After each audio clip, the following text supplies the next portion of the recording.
Bwana, masimango yanaendelea baada ya klabu ya Young Africans kushindwa kutinga hatua ya robo fainali. Imekuwa furaha kubwa kwa wapinzani wao, kwa maana Simba Sports, kwa sababu kumekuwa na vijembe mbalimbali vikiendelea kwenye mitandao ya kijamii na wanasimba wakishangilia, kwa sababu Yanga ingetoboa hapa ingekuwa ni mateso kwao kweli kweli. So huyu ni afisa habari wa klabu ya Simba, ameendelea kuwakaba koo Young Africans, ambapo ameuliza kwanza, akaposti picha wachezaji wake kipo Selemani Mwalimu, Aula pamoja na Gueye, na kuandika ujumbe ufuatao. Amesema kwamba hebu tuambieni wenzetu, mnafanyaje mpaka mnashindwa kwenda robo fainali kwa mara ya pili mfululizo. Akaweka alama za kiulizo 2, maana kwa msisitizo, inawezekanaje wenzetu mnashindwa kutinga hatua ya robo fainali mara 2 mfululizo?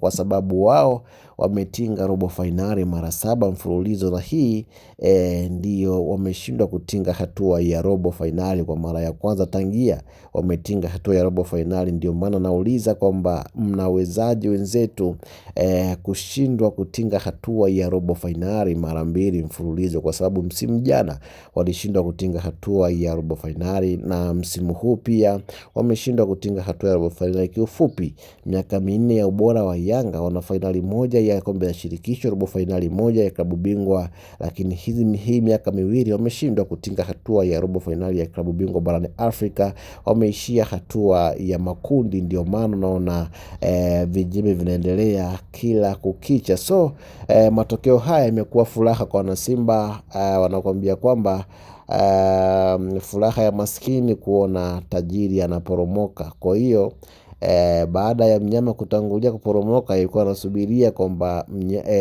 Young Africans na wenyewe waporomoke ili wachekane. Ndio maana naona kumekuwa na shangwe nyingi sana kwa mashabiki wa Simba, lakini pia na afisa habari wao Ahmed Ally. Naam, mwanafamilia, ni ukumbushe, kama ni mara yako ya kwanza kutembelea chaneli hii ya Mama Media, usisahau kusubscribe, kulike, kushare na comment, ili uwe wa kwanza kuzipata taarifa zetu za kimichezo, burudani, siasa na matukio mbalimbali yanayoendelea kutokea ndani ya Tanzania, lakini pia nje ya Tanzania.